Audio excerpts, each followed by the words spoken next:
अस्सलामुअलैकुम, मैं हूं सैयद अमार ज़ैदी। आप देख रहे हैं स्पीड 92 स्पेशल रिपोर्ट। आज के स्पेशल रिपोर्ट में हम बात करेंगे पाकिस्तान मुस्लिम लीग नवाज, पीपल्स पार्टी और तहरीके इंसाफ में कोई फर्क नहीं रहा। आइए जानते हैं इस स्पेशल रिपोर्ट में।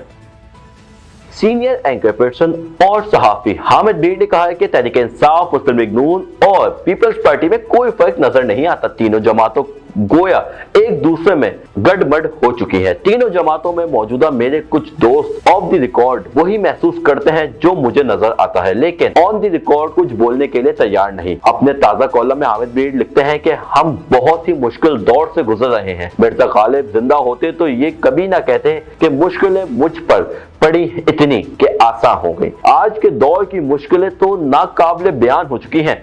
आजकल मुझे सबसे बड़ी मुश्किल तहरीक इंसाफ, पीपल्स पार्टी में कोई फर्क नहीं नजर आता।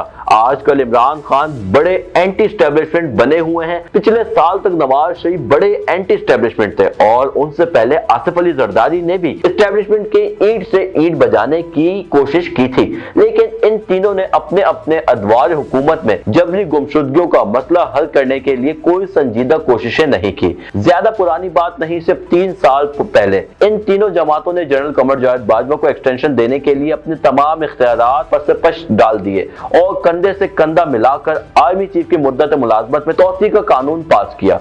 इन तीनों का इनकलाब IMF की चौखट पर खत्म हो जाता है।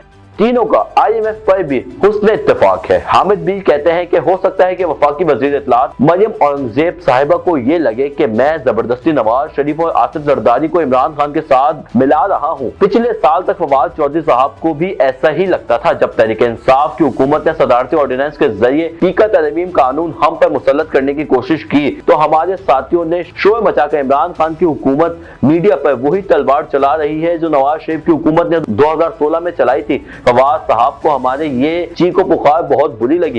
इमरान खान के दौर में जब सहाफियों के साथ मारपीट होती थी तो फवाद साहब फरमाया करते थे कि कुछ सहाफी बैरून मुल्क सियासी पनाह हासिल करने के लिए अपने ऊपर हमलों का ड्रामा रचाते हैं। वो जिस हुकूमत के हर गलत काम को दिफा करते थे, हम इस हुकूमत के हर बुरे काम पर तनकीद करते थे, लिहाजा इनके साथ हमारे ताल्लुकात की नौयत खासन कशीदा थी। हामिद भी कहते हैं कि चंद दिन पहले फवाद चौधरी को लाहौर से गिरफ्तार किया गया तो मैंने इन पर बगावत का मुकदमा बनाने की मजम्मत की। मेरी ये गुस्ताखी मुस्लिम लीग नून के कुछ दोस्तों को बड़ी नागवार गुजरी। एक मेहरबान ने फवाद चौधरी की तरफ से मेरे खिलाफ दिए जाने वाले बयानात और ट्वीट निकालने और बड़े तंजिया कलमात के साथ मुझे फॉरवर्ड कर दिए। फवाद भाई के बयानात खासन सख्त थे जिन्हें मैं भूल चुका था।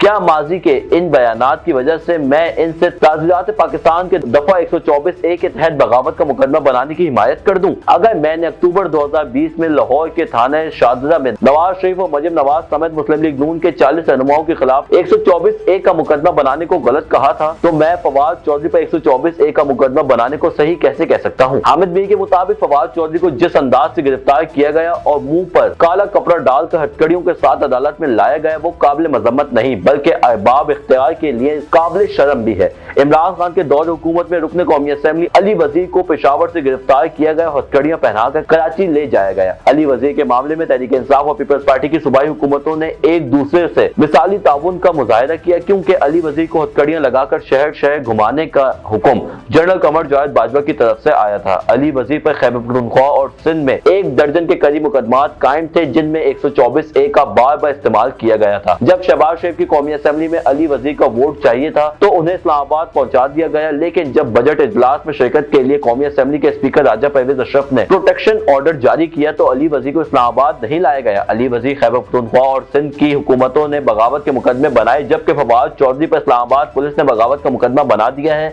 अब आप ही बताएं कि तहरीक इंसाफ, मुस्लिम लीग नून और पीपल्स पार्टी में क्या फर्क है? हामिद भी बताते हैं कि जब इमरान खान वजीर आजम थे तो पीपल्स पार्टी के सेनेटर रजा रब्बानी ने 124A के खात्मे के लिए सेनेट में बिल पेश किया। सेनेट ने ये बिल मंजूर करके कौमी असेंबली को भेजा, लेकिन कौमी असेंबली ने इस बिल को लापता कर दिया।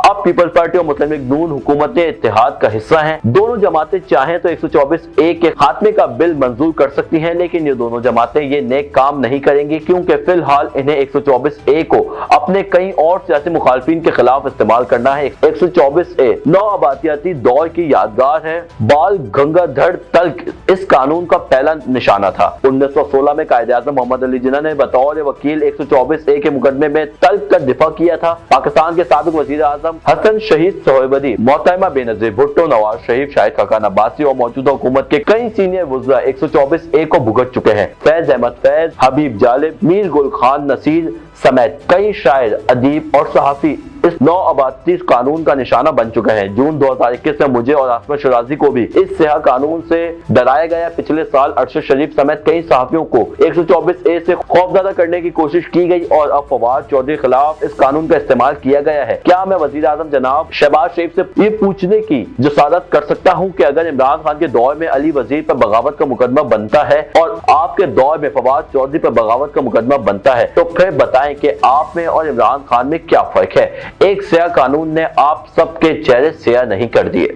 हामिद मीर ने मजीद कहा कि तहरीके इंसाफ के दोस्त आजकल फवाद चौधरी के साथ होने वाली ज्यादती पर तो बोलते हैं, लेकिन जो अली वजीर के साथ हुआ अभी तक हो रहा है इस पर खामोश रहते हैं। अगर शहबाज शरीफ साहब ये साबित करना चाहते हैं कि वो इमरान खान से बहुत मुख्तलिफ है तो सेनेट से रजा रब्बानी के मंजूर शुदा बिल को कौमी असेंबली से मंजूर करा कर दिखाएं। वजीर आजम साहब, आप महंगाई तो खत्म नहीं कर सके, कम अज कम 124A खत्म करके कायदे आजम की रूह को खुश कर दें और मेरी मुश्किल भी दूर कर दें।